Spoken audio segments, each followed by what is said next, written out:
Hello everyone, আসসালামু আলাইকুম। কেমন আছেন সবাই? আশা করছি অনেক বেশি ভালো আছেন।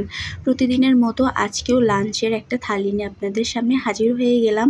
আজকের লাঞ্চে কী কী থাকছে আমি আপনাদের সাথে একটু শেয়ার করছি। আজকের লাঞ্চে থাকছে হচ্ছে সাদা ভাত, লাল শাক ভাজি, আর ছিল বুটের ডালের সাথে ডিম রান্না, অর্থাৎ বুটের ডাল দিয়ে ডিম রান্না করা হয়েছে। সাথে নিয়েছিলাম সালাদ আর কাঁচামরিচ।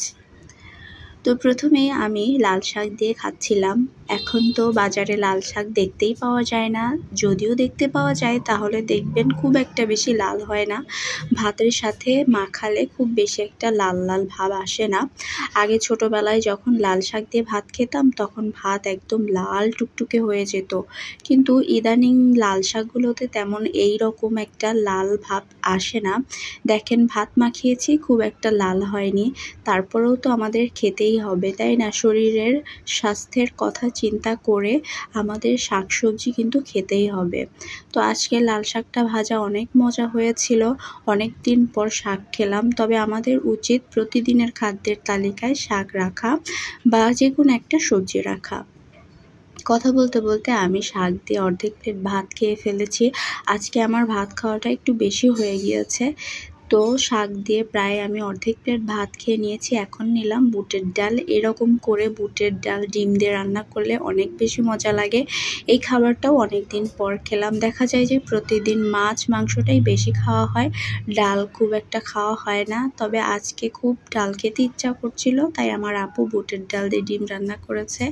আমার কাছে আবার এইটা অনেক বেশি মজা লাগে। তো ডাল দিয়ে ভাত মাখিয়ে খাচ্ছিলাম, সাথে একটু কাঁচামরিচেও কামড় দিচ্ছিলাম। কী যে মজা লাগছিল! এই যে ডিম দিয়ে বুটের ডালটা অনেক বেশি মজা হয়েছে।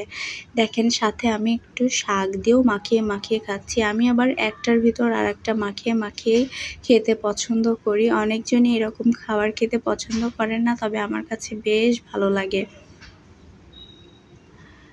এই যে কথা বলতে বলতে আমার ডাল দিয়েও প্রায় খাওয়া হয়ে যাচ্ছে।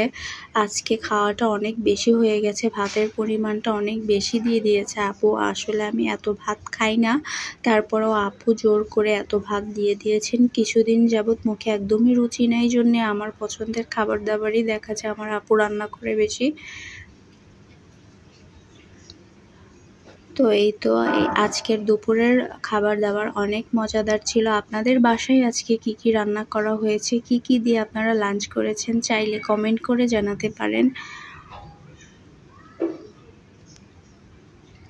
তো এই ছিল আজকের দুপুরের লাঞ্চ। ভিডিওটি যদি ভালো লাগে অবশ্যই একটি লাইক দিবেন এবং আমার চ্যানেলটিকে সাবস্ক্রাইব করতে ভুলবেন না। নিত্য নতুন ভিডিও দেখার জন্য আমার এই চ্যানেলে চোখ রাখবেন। সবাই ভালো থাকবেন। আল্লাহ হাফিজ।